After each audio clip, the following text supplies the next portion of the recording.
Hello dear students, my name is Dr. Shilpi Kumari. Welcome back to my channel Inside Classes Haridwar. Sexual reproduction in flowering plants के lectures अब just ख़त्म होने वाले हैं क्योंकि ये सीरीज़ जो चल रहा था आज यूँ समझ लीजिए कि इस टॉपिक का ये लास्ट लेक्चर है। तो इसमें मैं बताऊंगी आपको एपोमिक्सिस एंड पॉलीएम्ब्रायनी के बारे में। So let's start. एपोमिक्सिस, देखो एपोमिक्सिस बायोलॉजी बड़ा अच्छा सब्जेक्ट है, बोलो कैसे। इसके कई सारे टर्म्स के जो नेम्स होते हैं ना, उसके मीनिंग उस नेम में ही छुपे होते हैं। Apomixis, apo means without, mixis that is the mixing, यानी विदाउट मिक्सिंग, विदाउट फ्यूजन। अब देखो वहां पे मीनिंग वही निकलेगा। Although the seeds in general are the product of fertilization, generally seed कैसे बनता है, वो फर्टिलाइजेशन का प्रोडक्ट है। But a few flowering plants such as some species of Asteraceae and grasses have evolved a special mechanism to produce seeds without fertilization। आ गया ना, seeds without fertilization अगर फॉर्म्ड होता है तो वो कंडीशन एपोमिक्सिस कहलाता है। Apo means without, mixing means fusion. Without fusion if seed will formed is called the apomixis. ठीक है। So what is fruit production without fertilization called, तो उसे अगर मान लो फर्टिलाइजेशन के बगैर फ्रूट का फॉर्मेशन अगर हो रहा है तो उसको बोलते हैं पार्थेनोकार्पिक फ्रूट। ठीक है। Thus the apomixis is a form of asexual reproduction that mimic or the hide the sexual reproduction. There are several ways of development of apomictic seeds.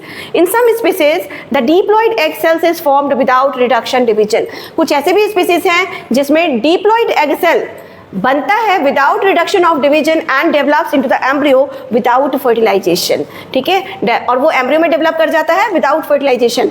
More often as in many citrus and mango. Example याद रखिएगा, citrus and mango. Citrus and mango variety, some of the new cells surrounding the embryo sac that starts dividing, protruding into the embryo sac and develops into the embryos. So in such species, each ovule contains many embryo. तो वो condition जिसमें एक ovule में बहुत सारे embryos बनते हैं, उस कंडीशन को क्या बोलते हैं, polyembryony. Poly means many, embryony that is the formation of the embryo. बहुत सारे एम्ब्रियो का फॉर्मेशन। अब ये कैसे हो सकता है, इंटेग्यूमेंट भी 2n होता है, न्यूसेलस भी 2n होता है। मतलब किसी भी वजह से अगर इंटेग्यूमेंट से भी एम्ब्रियो बन रहा है, क्योंकि एम्ब्रियो जब भी होगा वो डिप्लॉइड होगा, बट यहाँ पे कहा जा रहा है कि विदाउट फर्टिलाइजेशन, फर्टिलाइजेशन नहीं हुआ, विदाउट फर्टिलाइजेशन डायरेक्ट एम्ब्रियो बन रहा है। तो वो डायरेक्ट एम्ब्रियो किससे बन सकता है, इंटेग्यूमेंट से बन सकता है, फिनिकुलस से बन सकता है, न्यूसेलस से बन सकता है। तो एक ही एम्ब्रियो सैक के अंदर बहुत सारे क्या बन जाएंगे, एम्ब्रियो का फॉर्मेशन हो जाएगा। And this is called the polyembryony. Let's see here, occurrence of more than one embryo in a seed is referred to as a polyembryony. Take out some seed of orange and squeeze them. Observe the many embryos of the different sizes and shapes from each seed. So count the number of embryos in each seed. What would be the genetic nature of the apomictic embryos? Can they be called clones? क्या उसको clones बोल सकते हैं या नहीं बोल सकते हैं, सोचो। हाइब्रिड वेराइटीज, क्या होता है हाइब्रिड? हाइब्रिड मतलब एक वेराइटी है दूसरा वेराइटी है, अगर उसको हम क्रॉस करा दे तो वो जो प्रोडक्ट बनता है वो हाइब्रिड प्रोडक्ट बनता है। तो hybrid varieties of several of our food and vegetable crops are being extensively cultivated and cultivation of hybrids has tremendously increased productivity. So one of the problem of the hybrid is that the hybrid seeds have to be produced every year. So if the seeds collected from the hybrids are sown, the plant in the progeny will segregate and don't maintain the hybrid character. ठीक है, so production of hybrid seed is costly and hence the cost of the hybrid seed becomes too expensive for the farmer. So if these hybrids have made into the apomictic, अगर इसी hybrid को एपोमिक्टिकली develop करते, तो कहने का मतलब apomictic without fusion, without fertilization, seed का formation हो जाना. So there is no segregation of characters in the hybrid progeny. So then the farmer can take on using the hybrid seed to raise new crop every year and he does not have to buy hybrid seed every year. तो इससे क्या होगा, cost effective way भी हो गया ये कि भाई अगर हाइब्रिड सीड मार्केट से लिया जाएगा तो काफ़ी कॉस्टली मिलेगा, लेकिन एपोमिक्टिकली डेवलप करके अगर लिया गया तो उसको ऐसे ही मतलब मिल जाएगा, कॉस्ट नहीं लगेगा उसे.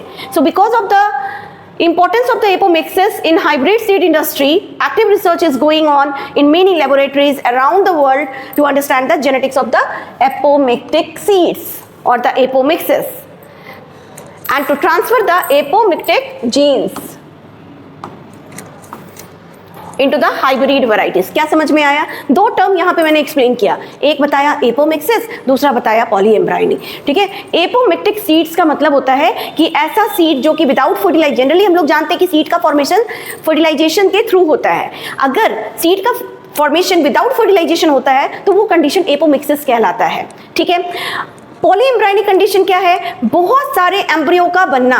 अगर मान लो, जनरली हम लोग क्या जानते हैं कि एक एम्ब्रियो सैक में एक एग सेल होगा और वो egg cell one of the male gamete जो कि पॉलन ट्यूब में प्रेजेंट होगा उसे फ्यूज करके क्या बनाएगा? क्या बनाएगा? Egg cell male gamete fuse किया, जाइगोट बना और जाइगोट डिप्लॉइड हो गया। अब इस जाइगोट से जब हम जाइगोट का डेवलपमेंट देखेंगे, when the zygote undergoes for the development they turn into the embryos, वो एम्ब्रियो में कन्वर्ट हो जाएगा। तो एक एम्ब्रियो सेक के अंदर आफ्टर फर्टिलाइजेशन एक एम्ब्रियो बना, लेकिन ये कंडीशन जो पॉलीएम्ब्रायनी का वो कैसे पॉसिबल है? तो भाई आप याद करो, जो ओव्यूल का स्ट्रक्चर है, ओव्यूल में इंटेग्यूमेंट होता है, न्यूसेलस, फ्यूनिकुलस, ये सब डिप्लॉइड नेचर के होते हैं। अगर इंटेग्यूमेंट और न्यूसेलस से एम्ब्रियो बन जाए, फ्यूनिकुलस से भी एम्ब्रियो बन जाए विदाउट फर्टिलाइजेशन, बोल सकते हैं कि एक ही एम्ब्रियो सेक के अंदर बहुत सारे एम्ब्रियो का फॉर्मेशन हो गया, and this condition is called the polyembryony, जो कि मोस्टली साइट्रस फ्रूट्स के केस में देखने को मिलता है। ठीक है, तो आप याद रखना इसके एग्जाम्पल को, जो एनसीईआरटी में गिवन है वो तो बिल्कुल भूलने वाली बात नहीं है, अच्छे से याद रखिएगा। और बियॉन्ड एनसीईआरटी भी अगर कुछ एग्जाम्पल्स आपको मिलते हैं तो वो भी आप रिकॉल करो, बट मैं नहीं समझती कि जितने भी एग्जाम्पल्स एनसीईआरटी में दिए हैं वो सफिशिएंट हैं। आप उन सारे एग्जाम्पल्स को माइंड में रखना। ठीक है, तो साइट्रस का एग्जाम्पल इसमें दिया हुआ है, साइट्रस याद रखेंगे।